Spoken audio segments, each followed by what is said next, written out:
One of my disappointments with having to postpone the Harbor Lectures this year was I was so looking forward to having Tod Bolsinger at our pre-conference to talk about leadership.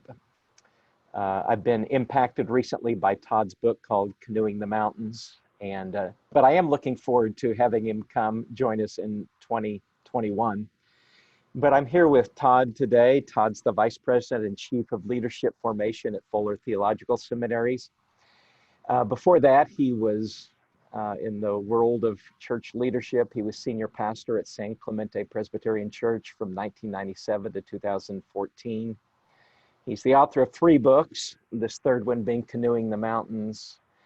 And his words have really connected with a lot of ministers that I know, especially in Churches of Christ. So anyway, Tod, thanks for joining me today for a little discussion. Sorry we couldn't have this in person on the Malibu campus. Yeah, but it's great that we can meet this way and keep the conversation going. I'm thrilled to do it. Well, the time we're in right now certainly fits the language of your book, because the book speaks about uncharted territory, and it feels like we are way off the map at this point. And you say in the book that when you go off the map, the rules change. Yeah. Do you think that's true right now? Oh, yeah. So, the entire book is built on this premise of this Lewis and Clark journey where they were literally trying to connect the water route of the Missouri River to the Columbia River. And they assumed that there was just one little section that nobody had found. And as soon as they claimed that water route, then they would have that for the economic vitality. So they assumed that the entire future was going to be like the past. If they they're going to just row their way right into the future. And then of course they find the Rocky Mountains jutting up into the middle of it, disrupting the whole thing. And so one of the big rules that's changed is that the future is nothing like the past. Like that you can't assume that because you were really successful in the past that you're going to be successful in the future, and that you actually have to learn as you go instead of being able to rely on your learning of your past. And for many of us, especially those of us with master's degrees, where we mastered some schooling or mastered some experience, this is really disorienting. Yeah, we learned how to use canoes. Yeah, exactly. And all of a sudden, if you find yourself in a mountain range and there's no water, well, it doesn't do you any good to paddle harder. That's really not going to be very helpful. And churches are having to find that out right now. You can't just paddle harder through this shelter-in-place time right now. People have had to find ways to do things quickly. One of the things that has happened is we have had to make some technical changes, but churches have proven that they've had to make some adaptive changes as well, right? Yeah. Well, and so that's actually good language. A technical change is, how do we use Facebook to get our services in front of people, right? And many people are. I mean, one of the great things about Facebook Live is you can actually have a television ministry for free, right? That's a real big difference than when I worked at Hollywood Presbyterian Church and we had a national television ministry, like a total difference, right? So, but what we begin to realize, an adaptive change is where you actually take your deepest core value and you ask, in a changing environment, what remains the same and what should change? And now all of a sudden we're asking much deeper questions about worship and connection and mission and discipleship, especially.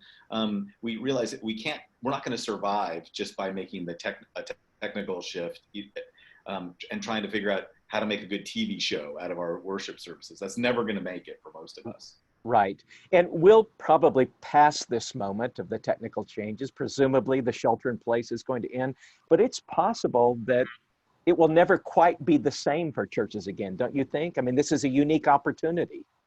Well, in 2 ways. One of the things that we have discovered is we can connect, and we have a hunger for connecting more.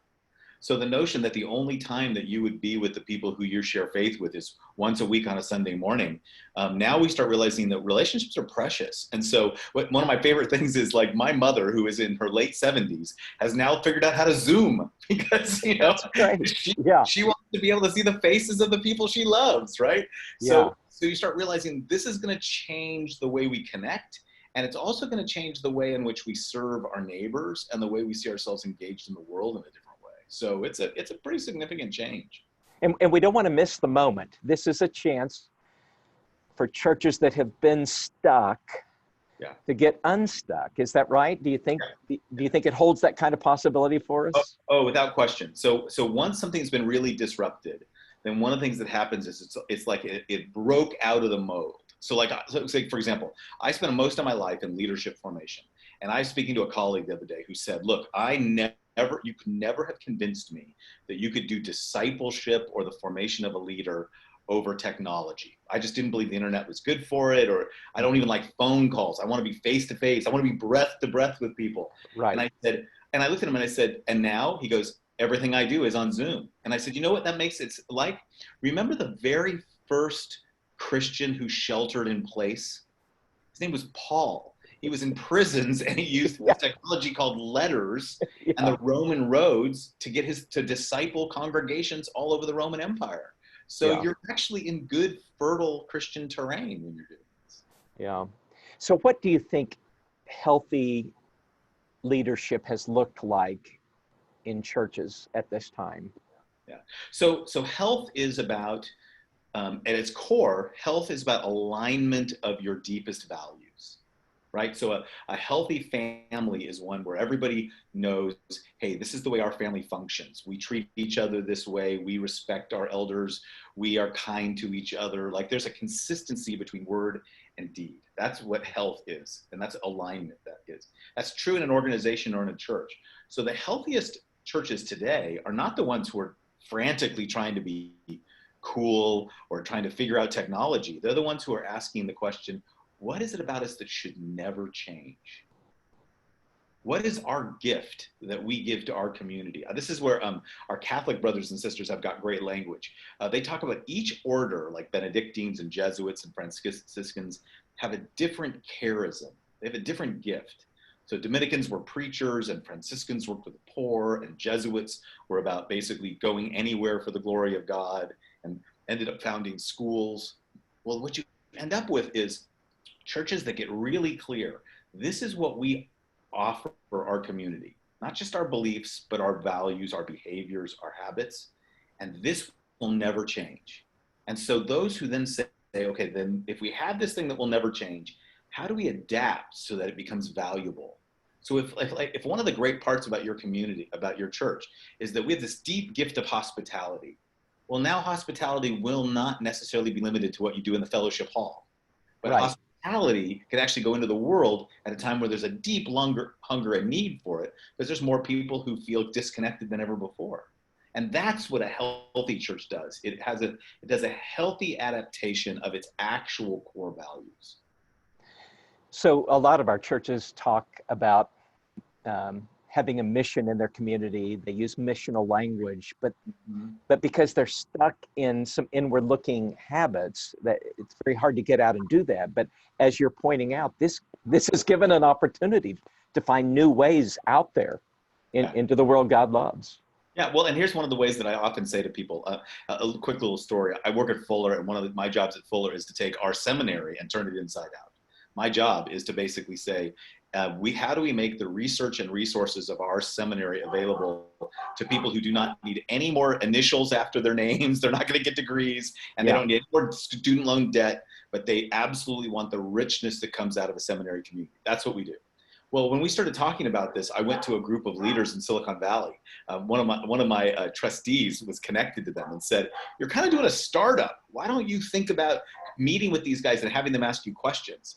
So they put me in a room in Silicon Valley with a group of these folks who are all in startup world, people from Stanford and from Google and some venture capitalists. And they said, "Okay, give us your pitch." And I went, "My pitch?" They said, "Yeah, tell us, if Fuller makes this change that you're talking about, what difference will it make?" And I went, "Oh, I got it." And I gave them 10 minutes of just enthusiastic pitch. And then they looked at me and they smiled and they went, "That's great. You just told us why that would be good for Fuller. Nobody in the world cares what's good for your institution. Tell us the difference that Fuller would make in their lives." Huh. Oh.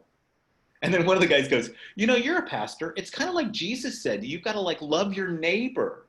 Well, anytime the venture capitalist is telling the theologian about Bible story, it's a bad day with the theologian. Right? There are all kinds of learning experience. Exactly. And what it hit me was, this is the moment for us to ask the question, not what will be good for our church, how we'll get people here. This is a moment for us to say, where's the pain points in our community that we can then serve and offer ourselves and give our values, our gifts. This changes everything because at the moment you can't invite anybody to church. Right. Imagine that. Now what are we going to do? Yeah, that's what part of why it gives us such a great opportunity right now. I keep telling ministers that when we get a few months down the road, we're not going to look back and take our greatest satisfaction in how well we did with our technology. Though I know that work had to be done, we're going to look back and ask, how did we invest in things like authentic discipleship, authentic community? And that's what you're talking about, right? That's why it's a liminal moment. It's a chance to make what could be lasting changes for us. Yeah, yeah. In the Lewis and Clark story, it's really interesting. You know, they were called the Corps of Discovery because they were supposed to discover a water route. Well, when Meriwether Lewis gets to the top of the Lemhi Pass and discovers there's no water route, he doesn't turn around and go back. You can actually make the argument that he probably needed to go tell Jefferson there's not a water route. Your entire economic plan is built on a water route, and there isn't one. And it's not there, yeah. And it's not there, but he doesn't. He just says, we proceeded on. And if you ask, well, why? It's because Meriwether Lewis at that moment went to his deepest value. His values were not Christian values. They, at least not that I know of. They were Enlightenment values. And what the Enlightenment believed was the growth of human knowledge will lead to the growth of human happiness. So every step he took that learned something new, he believed was changing the world. Well, what this does is ask us to ask the question, so what's our deepest value as a church? And if our deepest value of a church isn't about just how many people we get into our pews or how many people, you know, come to our Facebook feed or how many people are members, but it's how big an impact we can make to reveal the reign of God in the world and the love of Christ to people who need to know it.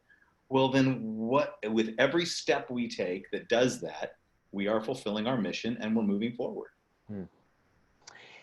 Another question is about the opportunity to bring leadership teams together, especially in the context I live in. You very often have trained ministry staff, and then you've got volunteer elder boards. Yeah. And quite often, these groups have such a hard time getting on the same page. Yeah. And it's almost like endless loggerheads here where you just can't move together in unity.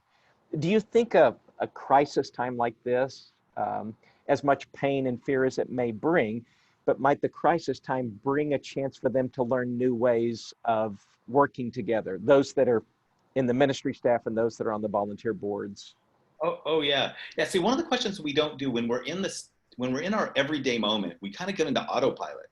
So we just do the things we do. So like we have the same meetings every month and we have the same agenda and we have to take the minutes and we've got the budgets and we just get into this role. And nothing wrong with it. That needs to happen.